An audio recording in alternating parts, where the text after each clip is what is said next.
Greater اسرائیل بنے گا. حدیث میں خبریں، یہ سارے مسلمان ممالک تمہارے ہاتھ سے نکل جائیں گے مسلمانوں. یہ عراق اور اردن اور یہ اور وہ، یہاں تک کہ ترکی، سعودی عرب کا بھی شمالی حصہ نکل جائے گا. البتہ مدینے کا جو ان کا پروگرام ہے اس کو اللہ نہیں پورا ہونے دے گا. مدینے میں داخلے کی ان کو اجازت نہیں ملے گی. بہرحال یہ سارا کچھ ہونے والا ہے. وہ وقت بھی آنے والا ہے کہ حضور کی ایک حدیث کے مطابق ایک شخص کے 1000 بیٹے ہوں گے تو 999 ختم ہو جائیں گے، ایک بچے گا.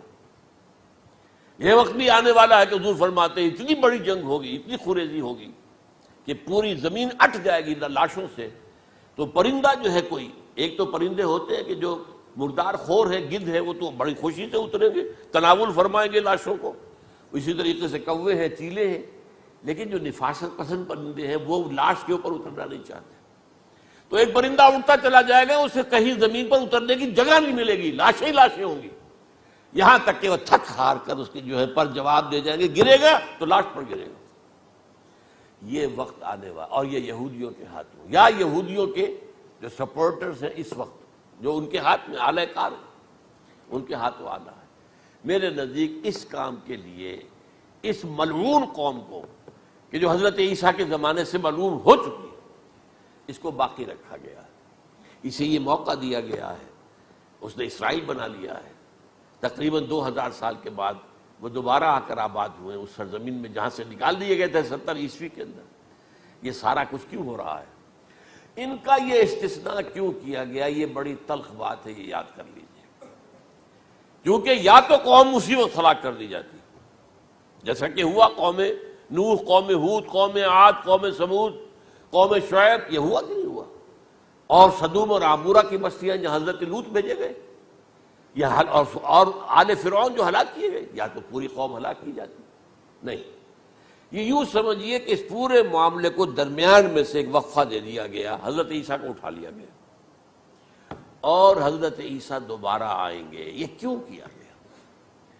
اب اس میں بڑی تلخ بات آپ سے کہہ رہا ہوں، یہ آپ کے لیے قبول کرنا آسان نہیں، حلق سے نیچے اٹھنے کی مشکل سے. اس قوم کو زندہ رکھا گیا ہے جو ملعون اور مغضوب علیہم قوم ہے. سب سورہ فاتحہ میں مفسرین لکھتے ہیں ضالین، یہ نصارہ ہیں، اور مغضوب علیہم یہ یہودی ہیں. اور قرآن کہتا ہے لعن الذین کفروا من اہل الکتاب علی لسان داؤد وعیسی ابن مریم، لعنت کی گئی. ایک ملعون اور مغضوب قوم کے ہاتھوں آخری امت محمد، اور اس کا بھی بہترین حصہ، اس پر عذاب ان کے ہاتھوں آئے گا. عربوں پر عذاب یہودیوں کے ہاتھوں، اس لیے ان کو بچایا گیا. یہ میں نے کئی دفعہ واقعہ سنایا، مولانا اسلائی صاحب بتایا کرتے تھے، کیونکہ وہ راجپوت تھے، یو پی کے راجپوت، مشرقی حصے کے، کہ ہمارے ہاں کوئی نوجوان اگر کوئی بڑی گری ہوئی حرکت کرتا تھا تو اس کے سر پر چمار کے ذریعے، چمار کے ہاتھوں جوتا لگوایا جاتا تھا.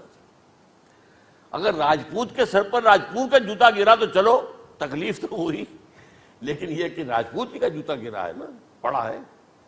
لیکن راجپوت کے سر پر چمار کا جوتا، جس کو آپ انگریزی میں کہتے ہیں to add insult to injury, وہ تکلیف بھی ہے جوتا کھانے کی، اور انسلٹ ہے کہ ایک چمار مار رہا. یہ امت سب سے خیر امت ہے، کنتم خیر امت اخرجت للناس.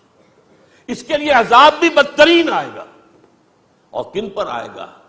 اس امت کا جو اصل نیوکلیس ہے، عرب، جس کے بارے میں حضور کی حدیث موجود ہے ویل للعرب، عرب کے لیے بہت بڑی ہلاکت.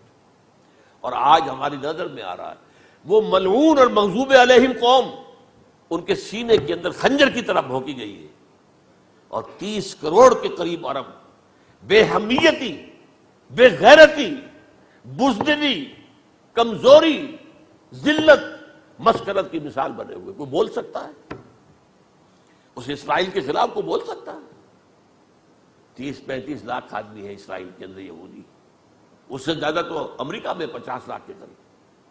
کل 1.25 کروڑ آدمی ہے یہ یہودی پوری دنیا کے اندر. لیکن دیکھیے جو چاہتا کرتا ہے.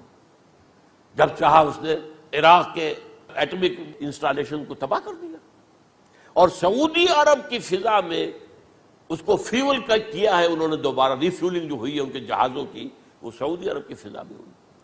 اللہ تعالیٰ نے یہ کوڑا ان مسلمانوں کے لیے رکھا ہوا ہے کہ جن کے رتبے ہیں سوا، ان کی سوا مشکل ہے۔ جتنا اونچا مقام اللہ نے دیا عربوں کو، ان میں حضور کو اٹھایا، ان کی زبان میں اپنا آخری کلام نازل کیا، تو ان کی ذمہ داری بھی بہت ہے۔ جن کے رتبے ہیں سوا، ان کی سوا مشکل ہے۔ یہ ہے میرے نزدیک واللہ اعلم